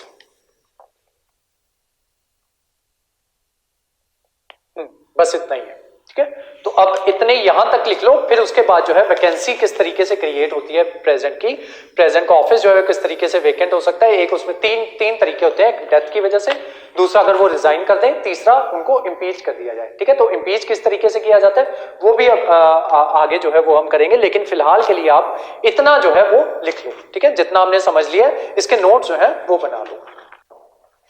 तो नेक्स्ट जो हमारा टॉपिक है वो है vacancy to the office of president, कि प्रेसिडेंट का ऑफिस जो होता है वो किस तरीके से वेकेंट हो सकता है, ठीक है। तो उसके तीन जो होते हैं, तीन कंडीशंस पे जो है वैकेंसी जो है प्रेसिडेंट के ऑफिस में वो क्रिएट हो सकती है, ठीक है। सबसे पहला होता है कि अगर 3 ग्राउंड्स होते हैं वैकेंसी के, ठीक है, 3 ग्राउंड्स। सबसे पहला होता है अगर प्रेसिडेंट जो है उनकी डेथ हो जाए, ठीक है। सेकंड जो होता है वो होता है अगर वो रिजाइन कर दे, रिजाइन। तीसरा होता है आपका अगर वो जो है उनको इम्पीच कर दिया जाए, इम्पीच। सिर्फ प्रेसिडेंट जो है वो इकलौते ऐसे जो है हमारी कॉन्स्टिट्यूशनल जो पोस्ट है जिनको इम्पीच किया जाता है, बाकी सब जो होते हैं उनको रिमूव किया जाता है। वो भी समझाऊंगा अभी इम्पीचमेंट और जो रिमूवल होता है उसमें क्या डिफरेंस होता है, ठीक है। तो सबसे पहले डेथ हो जाए, अगर प्रेसिडेंट जो है उनकी जो है किसी वजह से डेथ हो जाती है, कोई भी नेचुरल कॉज हो सकता है या दूसरा कोई कॉज हो सकता है या उनका हो सकता है मर्डर कर दिया जाए, तो उस केस में उनका जो है ऑफिस जो है वो वेकेंट हो जाता है। जब उनका ऑफिस वेकेंट होता है तो उनकी जगह पे फिर वाइस प्रेसिडेंट जो होते हैं उनको जो है प्रेसिडेंट बना लिया जाता है और 6 महीने के अंदर अंदर जो होती है आपकी ये जो इलेक्शन जो होते हैं वो कंडक्ट करवाए जाते हैं। ठीक है, नेक्स्ट आपका आता है इसके बाद रेजिग्नेशन। अगर प्रेसिडेंट जो है वो रिजाइन कर दें अपने ऑफिस से, ठीक है, अगर प्रेसिडेंट जो है अपने ऑफिस से रिजाइन कर दें तो उस केस में भी, और ये रिजाइन किसको करते हैं, ये रिजाइन अपना लेटर जो देते हैं वो वाइस प्रेसिडेंट को देते हैं। ठीक है, वाइस प्रेसिडेंट को ये अपना रेजिग्नेशन लेटर देते हैं और उनका रेजिग्नेशन लेटर जैसे ही एक्सेप्ट हो जाता है तो उसके 6 महीने के अंदर अंदर मीनवाइल वाइस प्रेसिडेंट जो होते हैं वो प्रेसिडेंट बन जाते हैं और 6 महीने के अंदर अंदर न्यू इलेक्शन जो है वो कंडक्ट करवाए जाते हैं। ठीक है, तो ये हो गया आपके रिजाइन का केस। ठीक है, और रेजिग्नेशन किनको दिया जाएगा, वाइस प्रेसिडेंट को। अब थर्ड के ग्राउंड होता है इम्पीचमेंट का, ये बहुत इंपॉर्टेंट है। ठीक है, इसके बारे में आपको पता होना चाहिए। इम्पीचमेंट का ग्राउंड क्या होता है, इम्पीचमेंट का ग्राउंड ये होता है कि जब प्रेसिडेंट जो होते हैं उनको उनके ऑफिस से निकाल दिया जाए। ठीक है, वो मतलब होता है इम्पीचमेंट का। और सिर्फ प्रेसिडेंट होते हैं जिनको इम्पीच किया जाता है, बाकी जितने भी आपकी पोस्ट है ना उनको रिमूव किया जाता है, रिमूव किया जाता है। ठीक है, तो इम्पीचमेंट जो होता है वो ग्राउंड होता है। और इम्पीचमेंट का ग्राउंड क्या होगा, इम्पीचमेंट का ग्राउंड होगा कि अगर वो जो है किसी तरीके से जो है वायलेशन ऑफ कॉन्स्टिट्यूशन कर दे, वायलेशन ऑफ कॉन्स्टिट्यूशन। ठीक है, ये इकलौता ग्राउंड बनता है इनकी इम्पीचमेंट का कि अगर वो कॉन्स्टिट्यूशन जो है उसको वायलेट कर दें या कॉन्स्टिट्यूशन की वायलेशन कर दें तब जो है प्रेसिडेंट जो है उनको इम्पीच, उनके इम्पीचमेंट मोशन जो है वो लाया जा सकता है। ठीक है, अब ये वायलेशन ऑफ कॉन्स्टिट्यूशन जो है वो क्या है, वो कहीं पे भी कॉन्स्टिट्यूशन में मेंशन नहीं है, किसी को भी नहीं पता कि किस चिड़िया का नाम है वायलेशन ऑफ कॉन्स्टिट्यूशन। सिर्फ इतना लिख के छोड़ दिया है कि प्रेसिडेंट जो है उनको एक ही ग्राउंड पे इम्पीच किया जा सकता है, वो है वायलेशन ऑफ कॉन्स्टिट्यूशन। ठीक है, और वायलेशन ऑफ कॉन्स्टिट्यूशन ही क्यों रखा गया, क्योंकि प्रेसिडेंट जो होते हैं वो प्रोटेक्टर होते हैं कॉन्स्टिट्यूशन के। ठीक है, ये ओथ लेते हैं तो प्रोटेक्ट द कॉन्स्टिट्यूशन। ठीक है, और ओथ किसके सामने लेते हैं, सीजीआई, ठीक है, चीफ जस्टिस ऑफ इंडिया।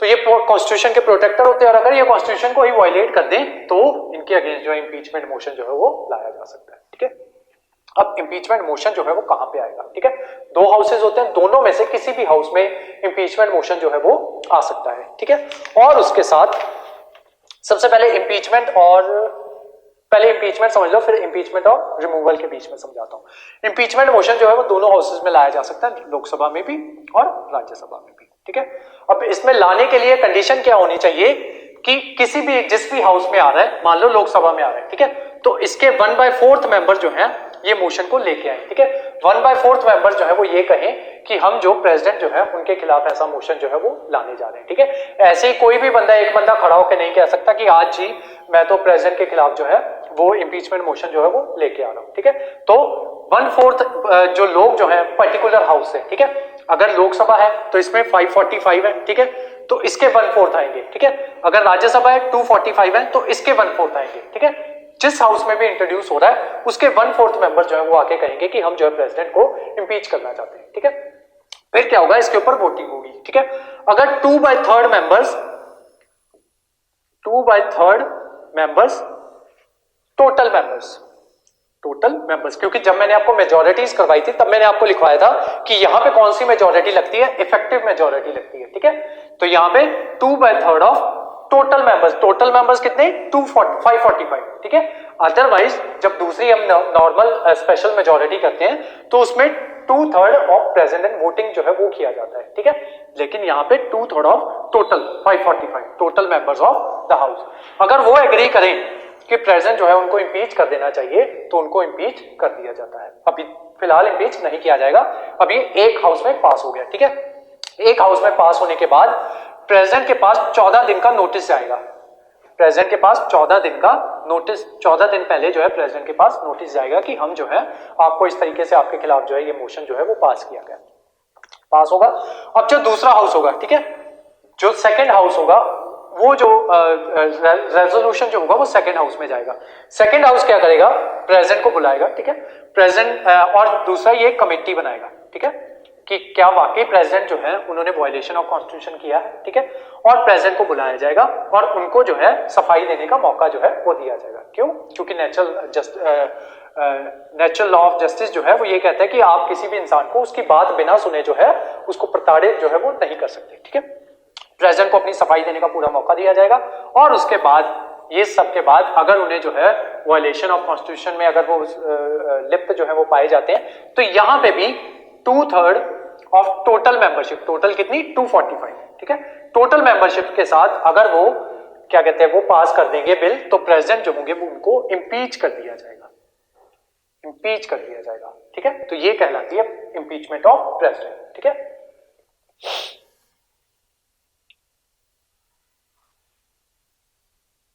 उसके अलावा जब इनको इलेक्ट किया जाता था तब इनके इलेक्शन में कौन पार्टिसिपेट कर रहा था, इलेक्टेड मेंबर्स, ठीक है, जिनको इलेक्ट करके यहां पे भेजा गया था, elected members of Rajya Sabha, Lok Sabha और एमएलएस, इलेक्टेड एमएलएस, ठीक है, वो सारे पार्टिसिपेट कर रहे थे। लेकिन जब इनको रिमूव किया जाएगा तो उसमें elected plus nominated members of Lok Sabha and Rajya Sabha, ठीक है, यहां पे नॉमिनेटेड मेंबर्स भी पार्टिसिपेट करेंगे और यहां पे एमएलए जो है वो पार्टिसिपेट नहीं करेंगे, ठीक है। तो इस तरीके से आपके प्रेसिडेंट जो होते हैं उनको इम्पीच जो है वो किया जाता है।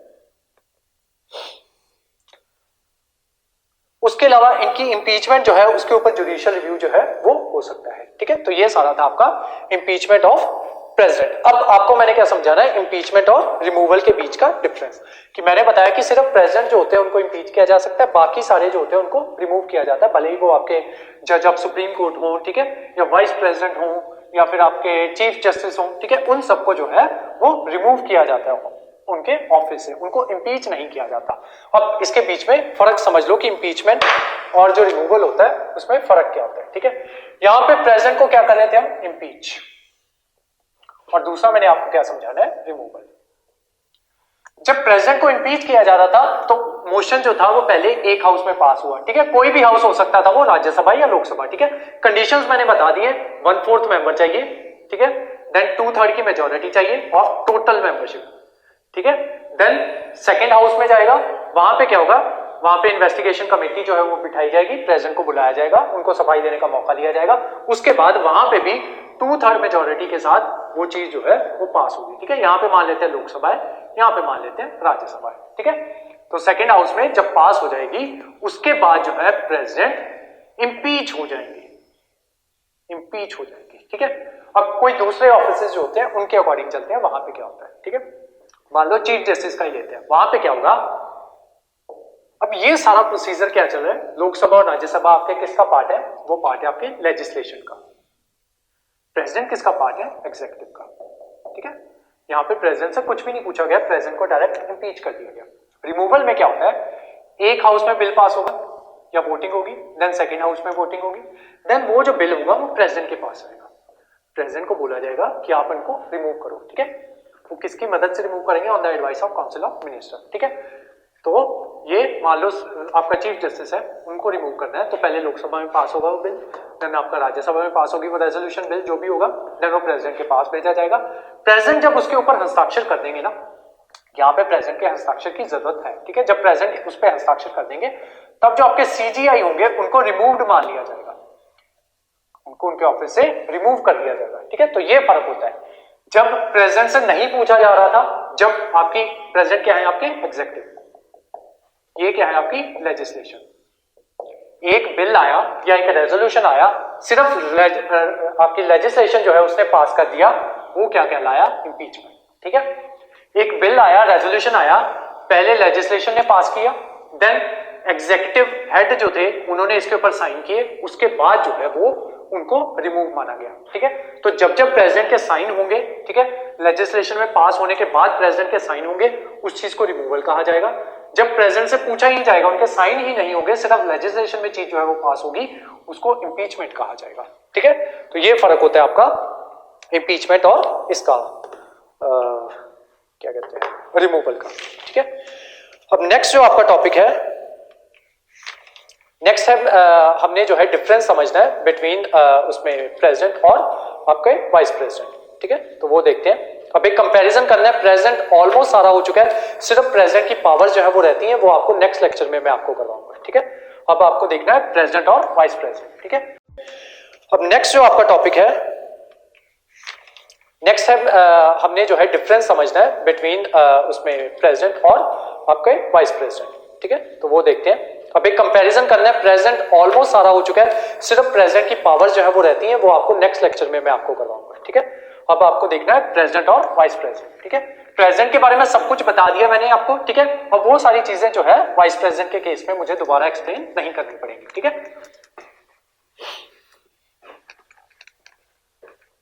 अभी दोनों के बीच में डिफरेंस करेंगे।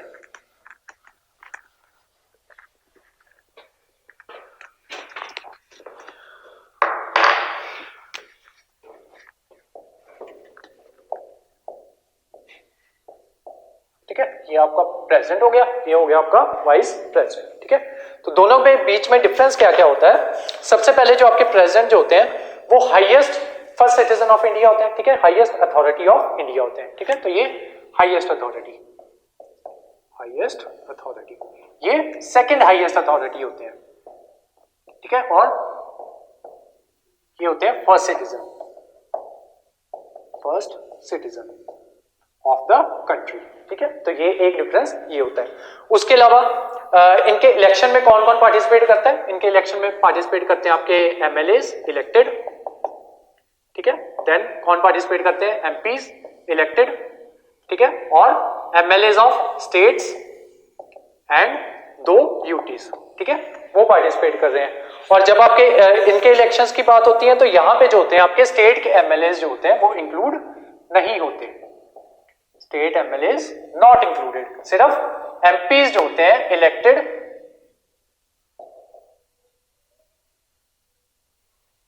वही पार्टिसिपेट करते हैं, ठीक है। इलेक्टेड प्लस नॉमिनेटेड, यहां पे नॉमिनेटेड आपके जो एमपीज जो थे वो पार्टिसिपेट नहीं कर रहे थे। क्यों नहीं कर रहे थे? क्योंकि उनको नॉमिनेट किनको करना होता है? प्रेसिडेंट को ही, प्रेसिडेंट ही उनको नॉमिनेट करते हैं, तो इस वजह से वो जो है इसमें पार्टिसिपेट नहीं ले सकते। लेकिन यहाँ पे क्योंकि वाइस प्रेसिडेंट थोड़ी उनको नॉमिनेट करते हैं, तो यहाँ पे ये जो है नॉमिनेटेड जो आपके एमपीज जो होते हैं वो पार्टिसिपेट कर सकते हैं, ठीक है। स्टेट एमएलए जो होते हैं वो इसमें पार्टिसिपेट नहीं करते, भले वो इलेक्टेड हो या फिर नॉमिनेटेड हो, ठीक है। तो ये आपका डिफरेंस है। नेक्स्ट, क्वालिफिकेशंस हमने देखी थी, ठीक है। एज कितनी होनी चाहिए? मोर देन 35, यहाँ पे भी मोर देन 35, ठीक है। सिटीजन ऑफ इंडिया होने चाहिए बाय एनी मेथड, यहाँ पे भी सिटीजन ऑफ इंडिया होने चाहिए बाय एनी मेथड। यहाँ पे और यहाँ पे क्या था? वो एलिजिबल होने चाहिए to be the member of Lok Sabha, ठीक है। यहाँ पे वो क्या होता है? मेंबर होने चाहिए, क्या कहते हैं, एलिजिबल होने चाहिए to be the member of Rajya Sabha, ठीक है। अब इनकी एलिजिबिलिटी क्या होती है वो पार्लियामेंट में करवाऊंगा, ठीक है, कि इनकी एलिजिबिलिटी जो होती है वो क्या होती है वो पार्लियामेंट में करवाऊंगा आपको। नेक्स्ट होते हैं यहाँ पे कि ये ऑफिस ऑफ प्रॉफिट जो होते हैं उसको होल्ड ना करते हो, ठीक है। सेम यहाँ पे ऑफिस ऑफ प्रॉफिट जो है उसको होल्ड ना करते हो। देन उसके बाद इनकी टर्म कितनी होती है? 5 इयर्स। इनकी टर्म कितनी होती है? वो भी 5 इयर्स, ठीक है। तो ये सारी जो है सिमिलरिटीज और डिफरेंसेस जो है वो मैं आपको एक साथ ही बता रहा हूं। नेक्स्ट है यहाँ पे ये रिजाइन कर सकते हैं, किसको रेजिग्नेशन देके? वाइस प्रेसिडेंट को रेजिग्नेशन देके ये रिजाइन कर सकते हैं। ये किसको रेजिग्नेशन, अगर इनको रिजाइन करना होगा तो किसको रेजिग्नेशन देंगे? ये रेजिग्नेशन देंगे प्रेसिडेंट को, ठीक है। घबराना वाली ये सारे जो है मैं लिखवाऊंगा, अभी सिर्फ सिंपल जो है नॉर्मल समझा रहा हूं, दोनों के कंपैरिजन जो है वो कर रहे हैं। ये जो नोट्स जो है दोनों के बनाने होंगे, ठीक है। वाइस प्रेसिडेंट को ये लिख के जो है ये रिजाइन दे सकते हैं। देन उसके अलावा 5 साल के लिए इनके इलेक्शन हो गए, रिजाइन हो गया। हाँ, इनको जो ओथ जो है वो कौन दिलवाते हैं, ठीक है। तो इनको ओथ कौन दिलवाते हैं? Chief justice of India. इनको ओथ कौन दिलवाते हैं? प्रेसिडेंट, या कोई ऐसा बंदा जिनको प्रेसिडेंट जो है उन्होंने अपॉइंट किया हो कि आप इनको ओथ दिलवाओ, ठीक है। तो उनको ओथ जो है या तो प्रेसिडेंट दिलवाते हैं या फिर any person appointed by the president, ठीक है। ये हो गया। देन उसके अलावा दोनों की ही मैंने आपको बताया था अपॉइंटिंग अथॉरिटी जो है वो कॉन्स्टिट्यूशन में मेंशन नहीं है, नो अपॉइंटिंग अथॉरिटी, ठीक है। ना तो प्रेसिडेंट को कोई अपॉइंट करता है, ना ही वाइस प्रेसिडेंट को अपॉइंट करता है कोई, नो अपॉइंटिंग अथॉरिटी, ठीक है। तो दोनों की अपॉइंटिंग अथॉरिटी जो है वो कोई भी नहीं है। उसके अलावा इनको जो है रिमूव करने के लिए इनका जो रेजोल्यूशन जो है वो दोनों हाउसेस में किसी भी हाउस में आ सकता है, ठीक है, राज्यसभा में भी और लोकसभा में भी, ठीक है। और प्रोसीजर क्या है वो सारा प्रोसीजर मैंने बता दिया कि 1/4 जो है वो चाहिए होते हैं, ठीक है। पहले 1/4 जो है वो लोग जो है मेंबर जो है वो रेजोल्यूशन लेके आएंगे, देन 2/3 की मेजोरिटी से, एब्सोल्यूट मेजोरिटी से 2/3 की एब्सोल्यूट मेजोरिटी के साथ उसको पास किया जाएगा। देन सेकेंड हाउस में जाएगा, ठीक है, वहां पे इन्वेस्टिगेटिंग कमेटी जो है वो बैठेगी, 14 दिन पहले प्रेसिडेंट को नोटिस आएगा, प्रेसिडेंट उस कमेटी के सामने जाएंगे, अपना जो है अपनी सफाई जो है वो देंगे।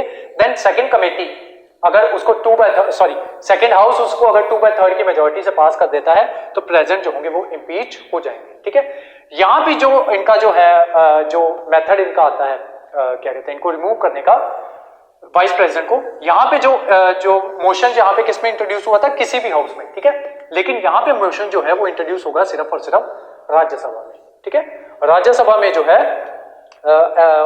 इनका जो रेजोल्यूशन जो है वो रिमूव होगा, और उसके अलावा जब वो मोशन जो है वो राज्यसभा में पास होगा, सेम प्रोसीजर 1/4 लोग जो है वो बोलेंगे कि हमें जो है इनको रिमूव करना है, राज्यसभा में वो इंट्रोड्यूस होगा, देन 2/3 की एब्सोल्यूट मेजोरिटी के साथ उसको पास किया जाएगा, देन वो चीज जो है देन लोकसभा में जाएगी। ठीक है, फिर वहां पे वो जो है वो अपनी सफाई देंगे, और उसके बाद अगर 2/3 से वो चीज जो है वो पास हो जाती है तो उसके बाद जो है इनको क्या कहते हैं रिमूव जो है वो कर दिया जाएगा। ठीक है, तो इनको जो है रिमूव किया जाता है। उसके अलावा ये प्रेसिडेंट को लेटर देके रिजाइन कर सकते हैं।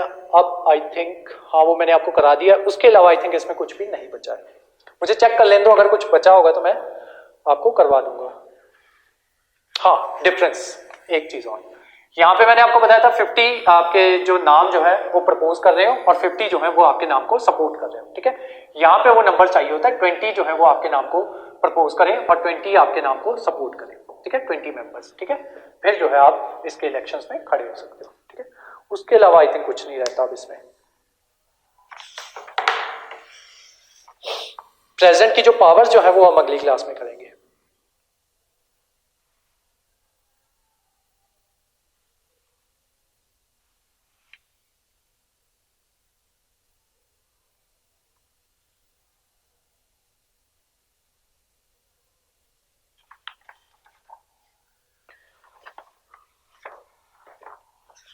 अब इसके नोट्स बनाओ।